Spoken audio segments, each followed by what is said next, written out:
What's going on, ladies and gentlemen? It is Take It Slow here, aka Angry Porto, aka Clancy, aka too many goddamn nicknames, and I am here again to talk about another Fallout game. Maybe my favorite one, at least of the modern generation, and that would be Fallout New Vegas. So Fallout New Vegas was made with the same engine that Fallout 3 was made by Bethesda Game Studios, but Bethesda outsourced this spin-off to Obsidian Entertainment. The interesting thing about Obsidian Entertainment is a lot of the guys from Interplay and Black Isle, which are the developers that made Fallout 1 and 2, ended up at Obsidian. And that past experience really bleeds into Fallout New Vegas, which in my opinion makes Fallout New Vegas the best modern Fallout game. So before I get too deep into the review, I want to preface this the same way that I prefaced Fallout 3. Fallout New Vegas is a game I played as a young man, it's a game I played coming of age. So I'm definitely biased towards it, and not only that, but it was also made by the same people that made Fallout 2, which to this day is one of my favorite games of all time. So if I seem like I'm fanboying pretty hard over Fallout New Vegas, it's probably accurate. I love this game and I would defend it to the death. So before you get started in playing your own Fallout New Vegas run, I would recommend a few mods. The biggest one would be Project Nevada, which can be found on Nexus Mods. Project Nevada adds a bunch of new features, including settings where you can completely fiddle with almost every aspect of the game. I'm talking about skill point gains, fall damage, experience gain, enemy health and EXP rewards. It really allows you to tune Fallout New Vegas into whatever kind of experience you want, be it a really hardcore survival experience where you can only get shot a few times and you go down, but the same thing with enemies, to a more casual power fantasy experience where you're just running around mowing down enemies and no one can stop you. Aside from the Tale of Two Wastelands, I believe Project Nevada is probably one of the most comprehensive mods out there for Fallout New Vegas. It has not been updated in some time, but neither has Fallout New Vegas itself, so there shouldn't be any issues getting it to run with the base game client. And it also adds some cybernetic implants and a visor overlay, which can enable certain different kinds of vision, like night vision. I think there's some X-ray and heat vision on various visors, depending on what headgear you're wearing. And if I'm not mistaken, I believe the Solid project is also included, which adds running and looting animations, which is good because if I'm not mistaken, the author of the Solid project actually took his work down from the Nexus Mods recently because he's no longer supporting it, which is a really big shame, but it should still be included in the Project Nevada mod main file. Alright, so let's talk a little bit about the story of Fallout New Vegas real quick. I'm not going to spoil anything, but Fallout New Vegas, you are the courier who is just a delivery person for a one-of-a-kind chip that is meant to be delivered to New Vegas. On your way to New Vegas, you get ambushed by Benny and some Great Khan gangsters. They shoot you in the head, leave you for dead, take the chip, and that sort of sets the stage for your character's motivations, at least for the first act of the game, if you will. So you wake up outside a town called Good Springs after being patched up by Doc Mitchell. You go through your character creation, and then you're pretty much let go within about 10 minutes of starting the game. Now, there is some tutorial quests you can take part in Good Springs, but what I like about Fallout New Vegas is it sort of assumes that you've already played Fallout 3. So there's no long, 20-minute, half an hour tutorial sequence like you're getting in Fallout 3. It sort of pushes you out into the wasteland really quickly, which is a selling point for me. And especially, this game has a lot of replayability, and you'll appreciate the really small tutorial experience the more you play the game. All right, so let's talk about the pros of Fallout New Vegas. Honestly, there's a lot of them, so I'm going to skip out on some inevitably. So if you feel like I missed something that's really worth talking about, just let me know down in the comments below. So for me, the initial quest chain, once you start this game, pursuing Benny and the Great Khans who attacked you, is one of the most compelling quest lines I've played in any game. The quest chain sort of has you traveling around the southern part of the map in almost like a breadcrumb trail, following quest as you chase after Benny and the men who wronged you. You enter certain towns and settlements and ask, hey, where did Benny go? And one thing leads to another, and it usually has you doing this quest so you can continue your main quest. It's just a really well-written, narrative-driven quest line that can be sort of whatever the player makes it. If you sort of just want to follow the main quest and shotgun your way to New Vegas, you can do that, but it also gives you plenty of time and space to explore the surrounding regions. It doesn't railroad you down the main story if you don't want it to. I usually am pretty driven to get to New Vegas as quickly as possible while also exploring, and to me that sort of speaks to how compelling the main story is, the main quest line. But again, if you're one of those people that just likes to sort of go out there and explore and doesn't really care that much about the main story, then it gives you that option too.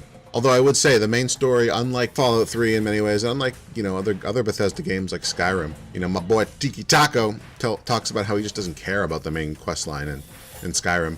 The Courier is enough of a blank slate protagonist that you don't feel compelled to follow the storyline for any reason other than what the game has laid in front of you. Like for Fallout 3, for example, you have the main storyline has you chasing your father. A lot of people just don't care about that. They're not attached to their video game father, so it doesn't interest them. Sort of the same thing with Fallout 4. It has you chasing after your son. It sort of sets up these really personal relationships that the developers wanted you to have, but some people just can't make that connection, and I understand that. But for the Courier, everything that's happened to him, you've already seen, so you already are compelled to chase after Benny and the Great Guns because you literally saw him shoot you in the head. There's no fake backstory of, oh, he's my dad, oh, this is my son, that you have to sort of force yourself to roleplay into. It's good stuff. It's good stuff. So one of the things that Fallout New Vegas does particularly better than Fallout 3, which is its predecessor, and then set the stage for Fallout 4, in my opinion, was it really expanded upon companions. In Fallout 3, I think you had 6 or 7 companions, but they were kind of just interesting mercs with unique dialogue that followed you around the wasteland. There were no quests. A few of them were attached to reputation, but beyond good or evil, they didn't really care too much about what you did. Fallout New Vegas actually has 8 companions, and I would say 4 of them are very well written and fleshed out. You've got Cass, Arcade, Boone, Veronica, Edie the bot, Rex the dog, Lily a super mutant, and Raoul the ghoul. So Raoul, Lily are kind of throwaway NPCs in my opinion. Lily, I don't think even has a quest attached to her, even though she's sort of the most interesting in a way companion. She's a grandma super mutant nightkin, but she doesn't have a quest attached to her. Raoul, I feel like they just didn't have enough time to develop Raoul. He's a ghoul from Mexico, voiced by Danny Trejo. He's got a few triggers that make him open up and talk to you about his backstory that can then change some equipment that he wears. Rex and Edie are your sort of side companions. They fulfill the role of dog meat, although they both, like the other 4 more interesting companions, have their own quests that allow you to upgrade them in various ways. But Veronica, Cass, Boone, and Arcade are fully fleshed out companions in the sense that they care about your actions. You have to build up reputation with them and do certain things that impress or unimpress them, and eventually they will give you their own personal quest, which once you complete usually can give you 2 options to upgrade them in various ways. For example, Cass, at the end of Cass's quest chain, you can increase the amount of damage she does or increase her durability. And this was a welcome change, again, in context to Fallout 3, which is Fallout New Vegas' immediate predecessor. And it really allows you, the player, to grow attached to some companions and really sort of care about their stories. And it took Bethesda Game Studios, the main studio itself, years to sort of apply this in Fallout 4. Even when Skyrim came out after Fallout New Vegas, most of the Skyrim companions are still pretty bland and empty compared to Fallout New Vegas. You're going to have to head into sort of the classic BioWare games, Mass Effect and Dragon Age, or even Knights of the Old Republic, KOTOR 1 and 2, to find companions that are this well written and fleshed out as Fallout New Vegas. It's one of the shining points of New Vegas. Job well done. Alright, so let's talk about the world design of New Vegas a little bit. So some people complain that New Vegas feels a bit empty, and I would agree to an extent. There's no sprawling, nuked, radioactive metropolis like the DC ruins in Fallout 3 or even Boston in Fallout 4.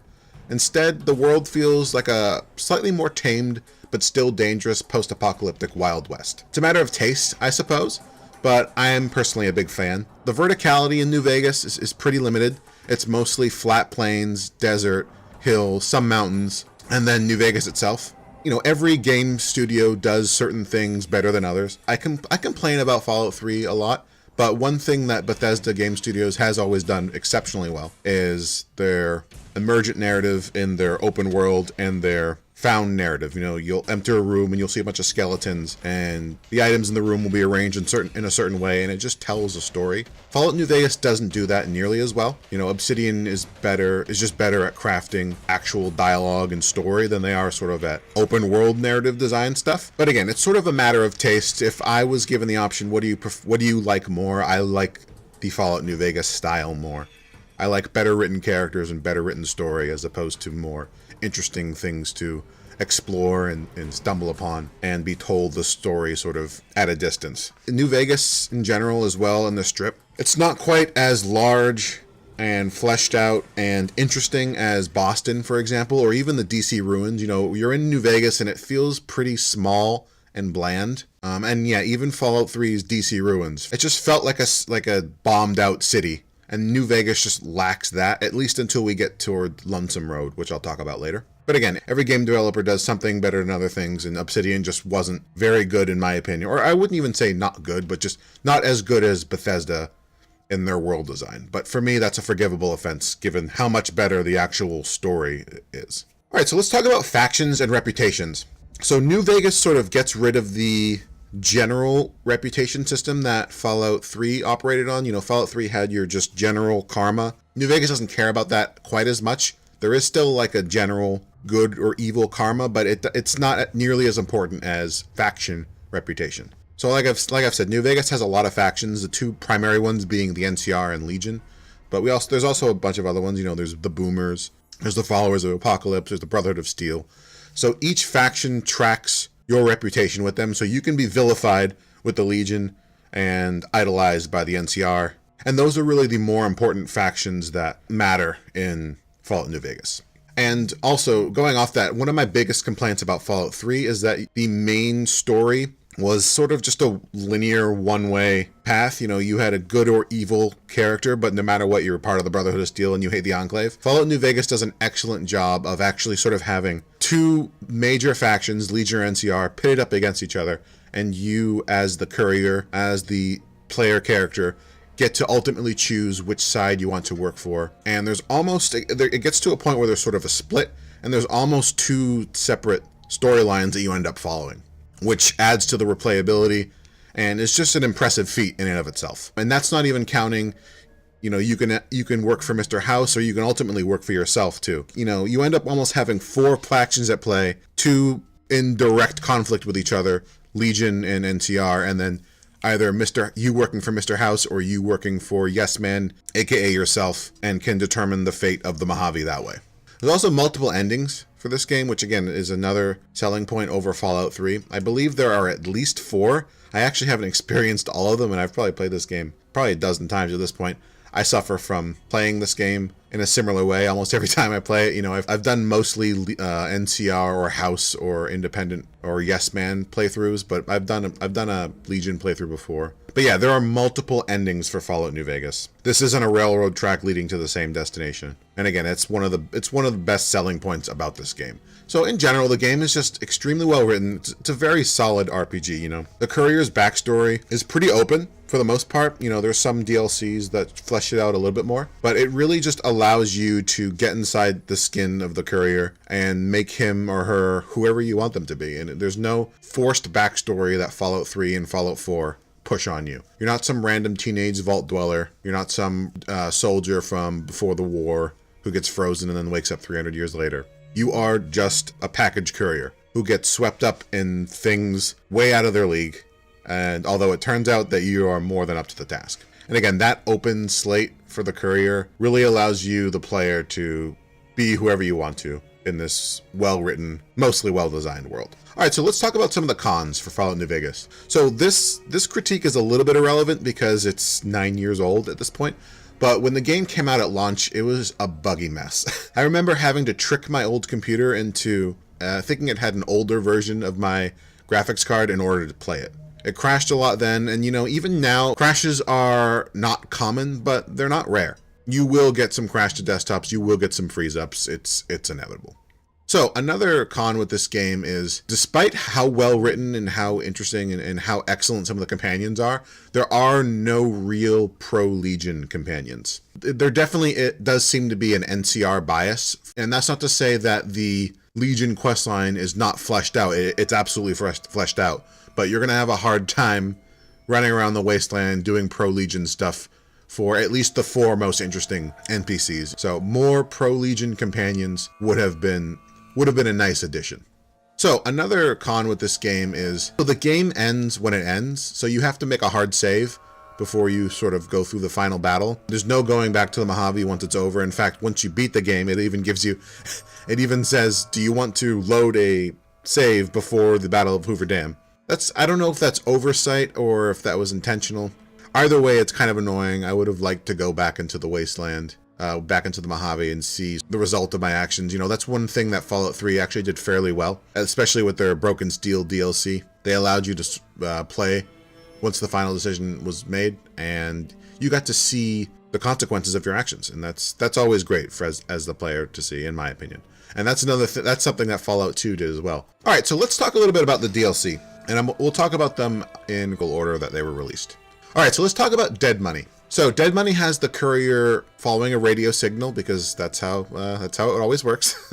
And it has you heading to the Sierra Madre Casino, which they never quite nailed down exactly where it is in the Mojave. But the Sierra Madre was an old world casino that was meant to have its grand opening, but then the bombs fell. And so now the city is sort of covered in this toxic plague-like mist that mutated anyone that was living there, and is really just sort of a hellish nightmare casino out in the Mojave Wastes. Dead Money really nails horror survival. So one of the first things that happens in Dead Money is all your weapons are confiscated. So you're sort of thrown into it with just your skills, your perks, your traits, and your wits. It also gives you the option to make the environment lethal as well. So there are certain areas in Dead Money where there's the toxic cloud that you have to run through. But if you turn on the hardcore mode, that toxic cloud is there always, and your health is always sort of going down. And it can really increase the tension of playing through Dead Money.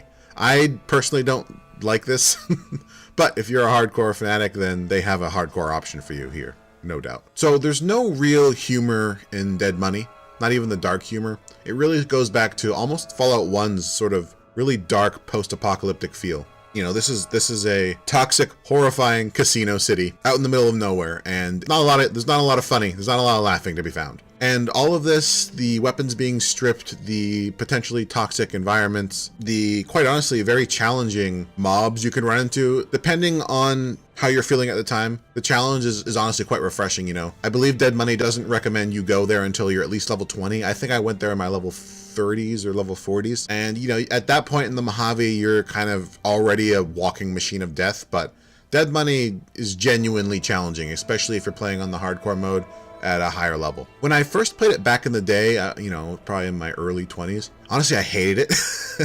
But it's, you know, it's grown on me. And in this most recent playthrough, I really started to appreciate it more.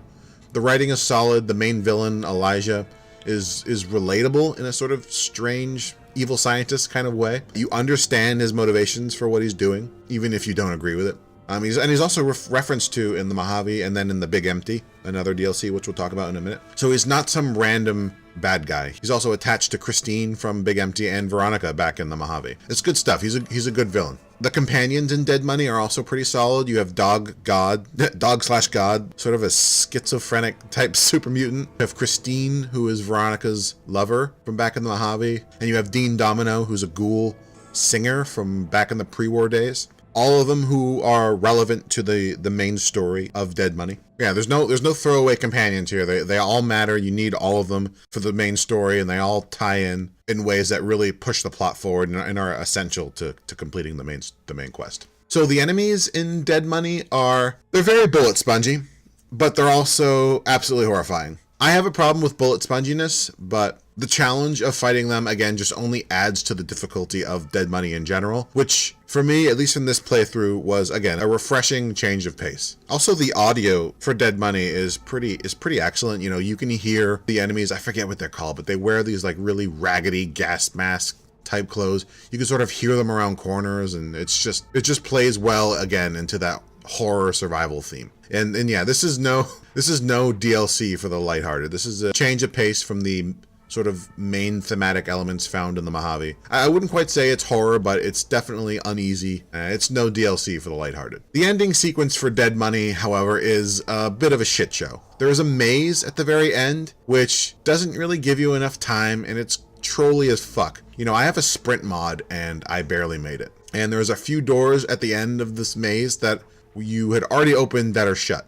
And I just want to say, whoever designed this maze, go fuck yourself. I'm kidding, but seriously. Also, the fountain after you complete the maze, it's really unclear what you're supposed to do at the end. And I ended up just leaving the Sierra Madre and ending the DLC without interacting with any of my companions again. This may have been a bug, but it's a big enough bug that I have to call it out. So Dead Money in general is an excellent DLC, sort of marred by its buggy shit show ending. But as part of the Ultimate Edition, absolutely worth buying, and even buying alone, again, at modern prices. Yeah, it's going for $5 nowadays on Steam. It's worth getting, especially if you're a hardcore Fallout fan who's finally diving into Fallout New Vegas. All right, the next DLC I want to talk about is Honest Hearts. So Honest Hearts takes the courier north into New Zion, which is sort of the canyon regions around what used to be Utah. And one of the things that all of the DLCs do very well in Fallout New Vegas is they tie back into the main narrative in one way or the other. So the conflict in New Zion revolves around 3 tribes: the Dead Horses, the Sorrows, and the Whitelegs. The Dead Horses and the Sorrows being sort of 2 more peaceful tribes coexisting, the Whitelegs being a more violent tribe that are seeking entry into the Legion. And they've been tasked with essentially wiping out the other 2 tribes so that Caesar will allow them into the Legion. Now, I guess one of the critiques I would have of it here is there doesn't seem to be a Legion playthrough. You know, no matter what you do, you're going to be siding with the Sorrows and Dead Horses. It's just a matter of how you want to shape them going forward. You can sort of shape them in a more militaristic or a more peaceful way. There's also Joshua Graham, who has some history with Caesar's Legion back in the Mojave. So if you're playing a Legion playthrough, you might end up just killing him, because Caesar will give you a... I've never actually killed him and gone back and told Caesar, though, so that'll be an interesting thing if you're playing a Legion playthrough. Do that. Tell me what happens. So the geopolitics in general of the tribes is very well written and interesting. You know, again, we have 2 peaceful tribes just trying to exist in New Zion, sort of under the leadership of Joshua Graham and Daniel, who are New Canaanites, which it's never explicitly stated, but I have to imagine they are the descendants of Mormons, given that New Zion takes place in the Utah region. The overarching storyline of Honest Hearts in general is just, it's very fun. Also a good change of pace from both the Mojave and from Dead Money. Dead Money is very linear in its approach. Honest Hearts is sort of like the Mojave in that it just lets you explore Zion Valley as you see fit. Zion Valley is also doesn't seem to have really been touched by the post-apocalypse. The water is clean.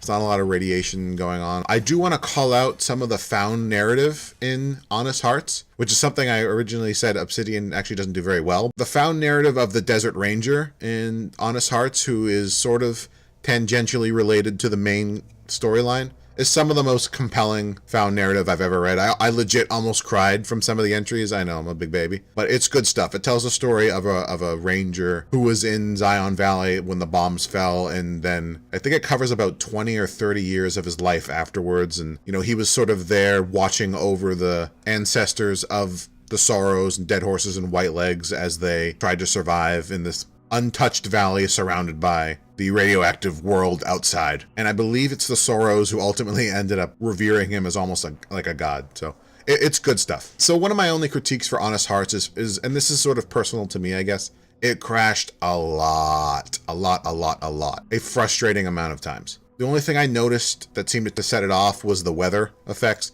Honest Hearts has a weather system that includes rain that's not found in the Mojave or really anywhere else in any other of the DLCs. I'm wondering if this is maybe the main cause, but I don't know. If you play Honest Hearts and you don't get a lot of crashing, let me know. Maybe this critique is just unique to me.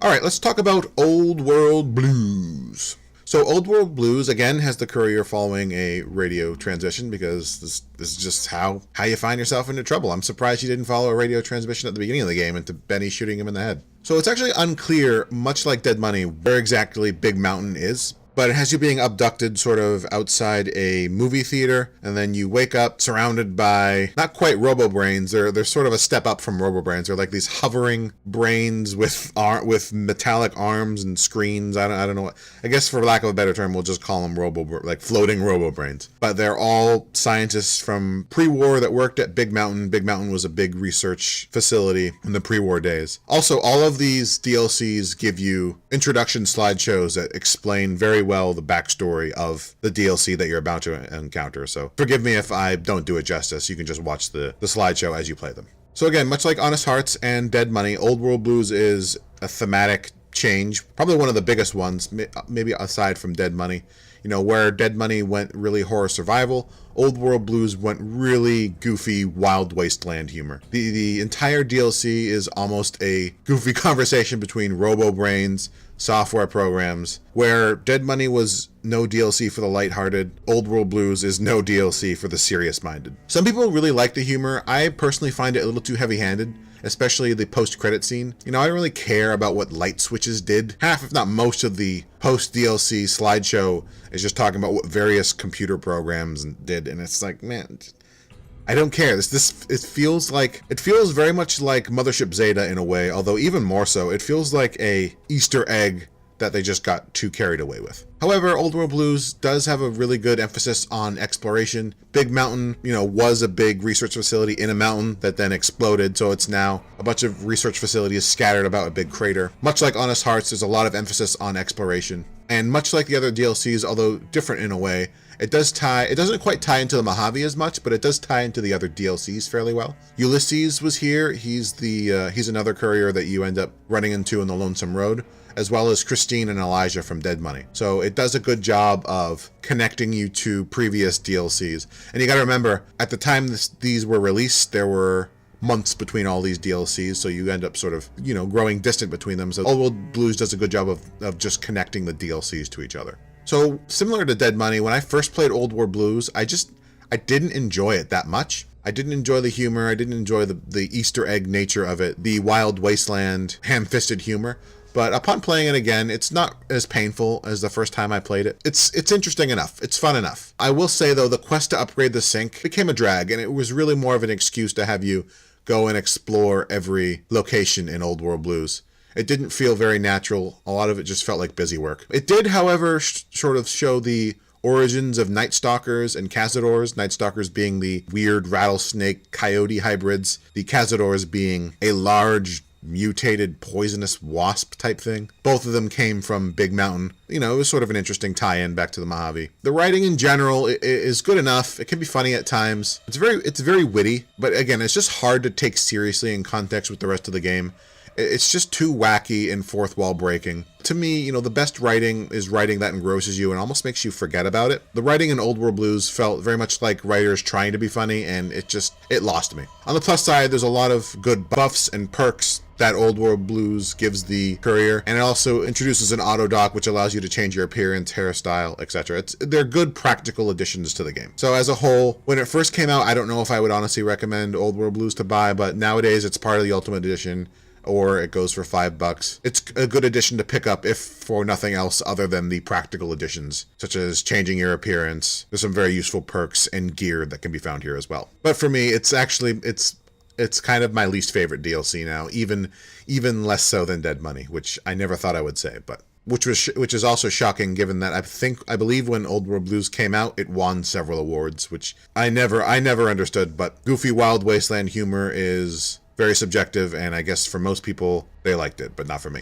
Lastly, let's talk about Lonesome Road. As far as Fallout DLC goes, the Lonesome Road is absolutely my favorite. It's a good, serious change of pace, especially in context to Open World Blues. The story they're telling is personal to the courier's backstory, but it also does so without making the player not care. It very subtly introduces backstory and context. And by that, I mean, as you go through the Divide, which is an area sort of to the northwest of the Mojave, you are confronted by Ulysses, not in person at first. He sort of communicates to you through another ED bot, which you find.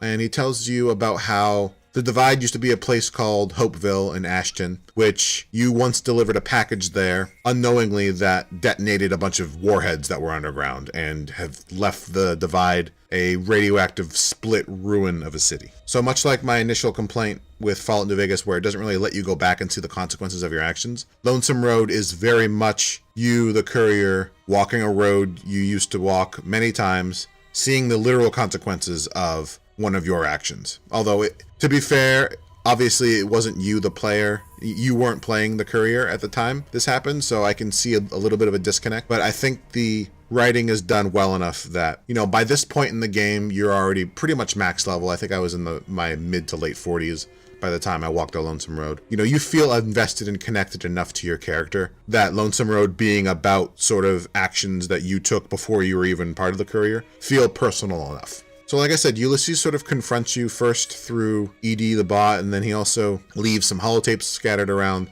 the divide, and then ultimately you confront him at the very end. I find your conversations with Ulysses and his motivations to be very interesting.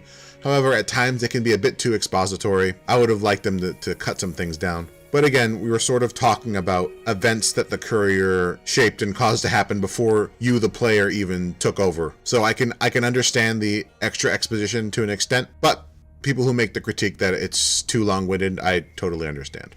So the divide from a world design perspective, I find very compelling. It absolutely nails the post-apocalyptic ruined city feel, which for the most part has been absent in Fallout New Vegas. Again, Fallout New Vegas is more of like a Western, very flat. The divide used to be a thriving city that is now a wrecked urban ruin. And it feels like a nuked city gone to shit, which it absolutely is. And like all the other DLCs, there are good parallels and connections to the main story and factions here. Both the Legion and the NCR came to the divide, and they've both suffered, most of the troops being lost, and those who remained have been mutated by the radiation and turned into the marked men, who have this weird sort of truce with each other now and just will kill anyone who ventures into the divide. Not to mention the tunnelers, who are these strange black-scaled trog-looking things that come burrowing out of the ground, that are some of the most bullet spongy things I've ever fought, but they're also terrifying. And Ulysses will talk to you about how they're actually one of the greatest threats to the wastelands, since now that the divide was split open by the warheads that the courier set off unintentionally years ago, they've been surfacing, and they're a threat to even Deathclaws. So it's an interesting new enemy that Lonesome Road introduces, and along with their introduction comes some interesting questions down the line. We probably will never see an Obsidian Fallout game again, but I imagine if we did, that the tunnelers would be a significant enemy to face in them, given how dangerous Ulysses thinks they are.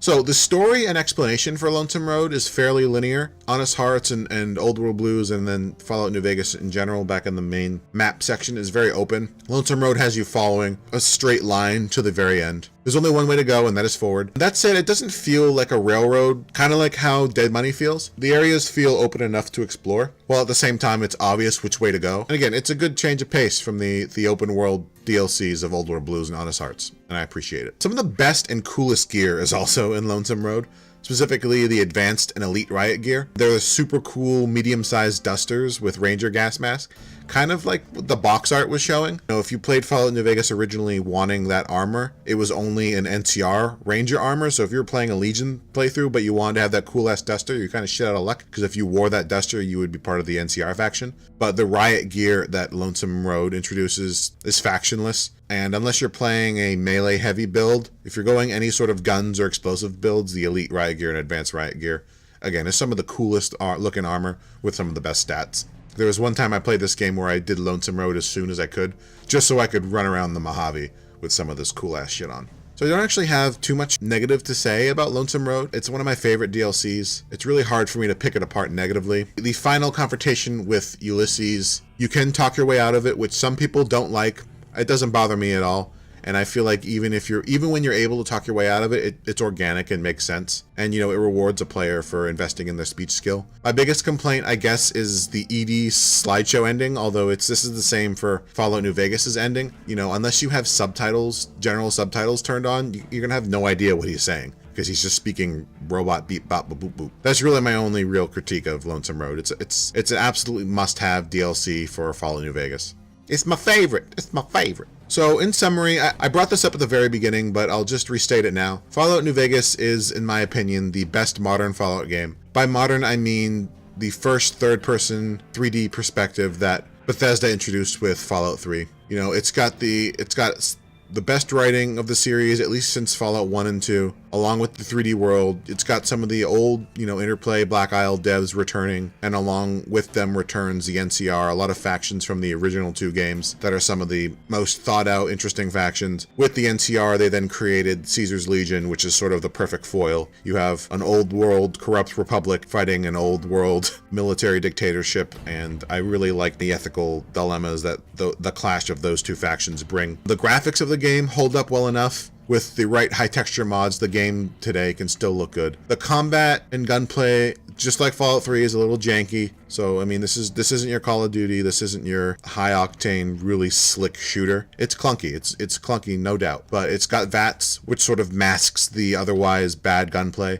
Although Fallout New Vegas does have iron sights, which Fallout 3 doesn't, at least not in the base game. So there's a few upgrades here over Fallout 3 on a mechanical gunplay level. But what you should really be looking for in New Vegas is the overarching narrative and writing, the theme, the RPG elements, including interesting perks, the way you skill up your character, consequences of your actions, multiple endings, fully fleshed out factions. It's all here, and it really elevates Fallout New Vegas above Fallout 3 and 4, and definitely above Fallout 76. And it just, holistically speaking, is just one of the better RPGs we've seen, at least in the last decade. It's a fantastic game. It's a must-play for any fan of the Fallout series. If you came from Fallout 76 and are disappointed, or even if you came from Fallout 4 or Fallout 3 and are disappointed, this is going to be the Fallout game for you. And I would recommend it as for any fan of an RPG in general.